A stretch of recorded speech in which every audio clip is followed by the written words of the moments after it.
Welcome back to Vintage Shots.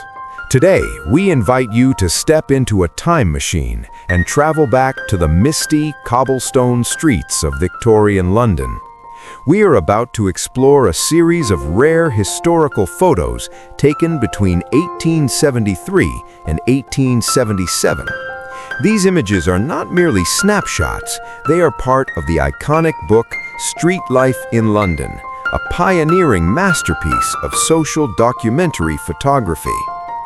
The creators behind this work were photographer John Thompson and journalist Adolphe Smith. Their mission was bold and compassionate, to expose the harsh living conditions of London's poor through the innovative use of photography combined with sharp, insightful essays.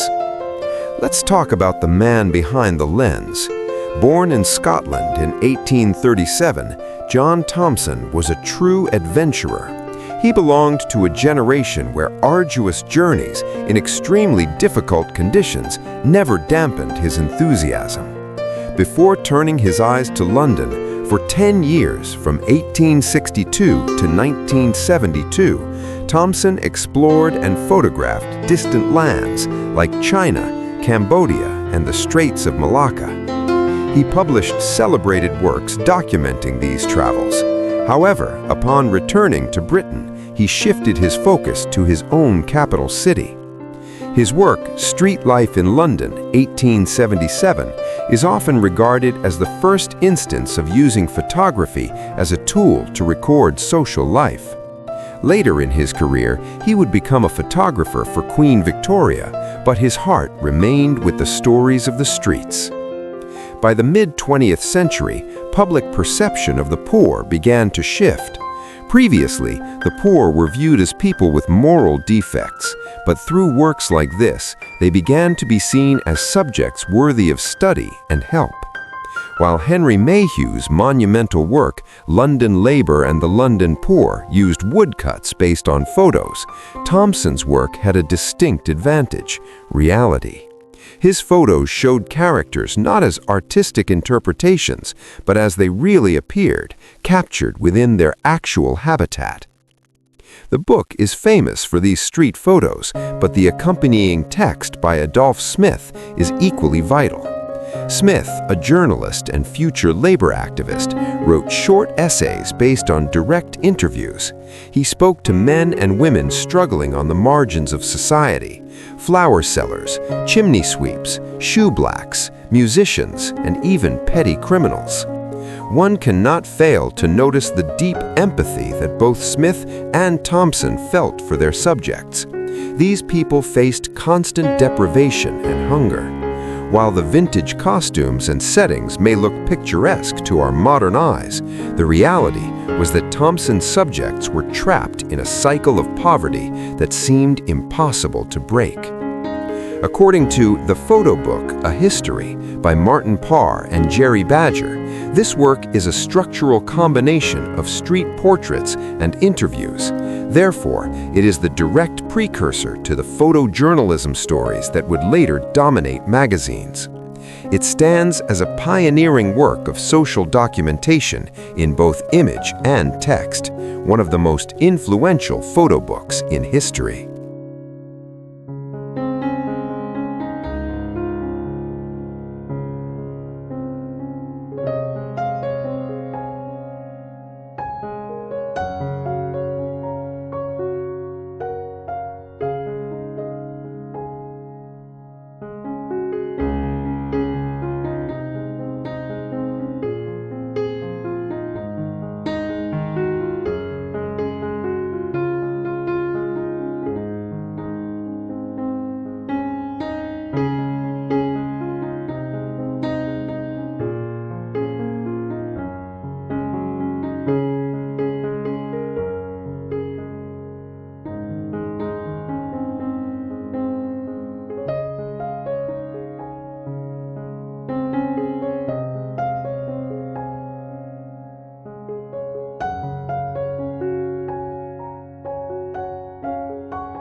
Thank you for listening and joining us to look back at the past. Don't forget to subscribe to Vintage Shots and share this video to spread the values of history. See you in the next footage.